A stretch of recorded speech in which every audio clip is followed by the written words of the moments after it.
Welcome to Jed's Home Maintenance. This time we'll talk about when electricity goes out and you want to run your generator. The first thing you do is find yourself a flashlight, head to the breaker box to flip the main switch off. You're doing this so that you don't get any electricity going from your generator back out to the power lines, or when the electricity comes back on, you don't have the Ameren electricity coming in and feeding back into the generator. So it's on the upper right, you find it, you flip it off. Now in this case, I'm not going to flip mine off because I'm not having an electricity problem. Now we'll head out to the generator in the garage. You find it, clear all the stuff you have on it, get all ready to go. You're going to disconnect the battery tender that's been maintaining the battery. Then grab the cord that's going to run from the generator to the house, and we'll pull it out of the garage onto the driveway. It does put out a lot of exhaust, so you don't want to run this thing in the garage. You want to have it outside.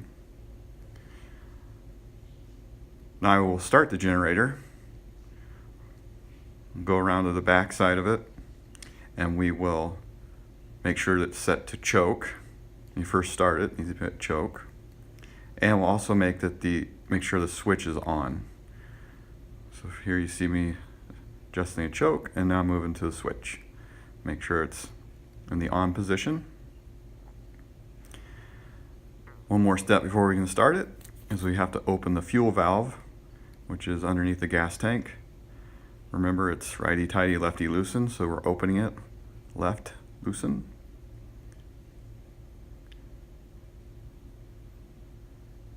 Once you have it open, we head back to the back of the engine and we will hit the start button. Now if your battery's dead and it won't start by pushing this button, you're going to have to use the manual crank like you would a lawnmower. But in this case, it is good. Starts up. Let it run for a little bit on choke and gradually slide it over to run.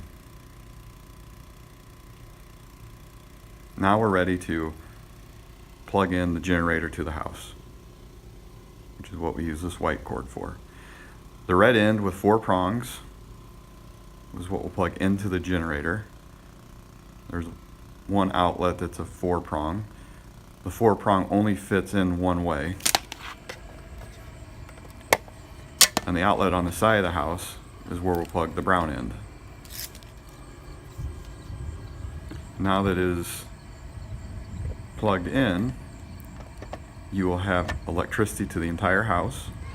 This generator will run everything in the house except for the stove and the dryer. Repeat, you cannot run the stove or the dryer off this generator. What will happen is it'll flip a breaker on the generator and you lose all electricity to the house. When the electricity comes back on, and you see your neighbors now have power, you can turn the generator off by flipping the switch off, closing the valve on the gas tank. This time we'll tighten it. So we'll close off the gas. You'll wrap up the cord and put everything back where you found it in the garage. Now when you do unplug it, it's a little bit hard to pull out, so just give it a good tug and it will come out. Now with it unplugged from the house and turned off, we can go back to the breaker box and flip the main breaker back to on. And a reminder, you do this, the reason you flip it off is so that when you have the generator providing electricity, it's to the house. If the main is still on, it is going to potentially send electricity back into the power lines. Then when you flip it back on, that's going to allow electricity to come back in the house. Now, if you still have the generator plugged in, you run the risk of electricity going to the generator. So that's why the main must be off before you plug in the generator, and the generator must be off and unplugged before you flip the main back on. Thanks.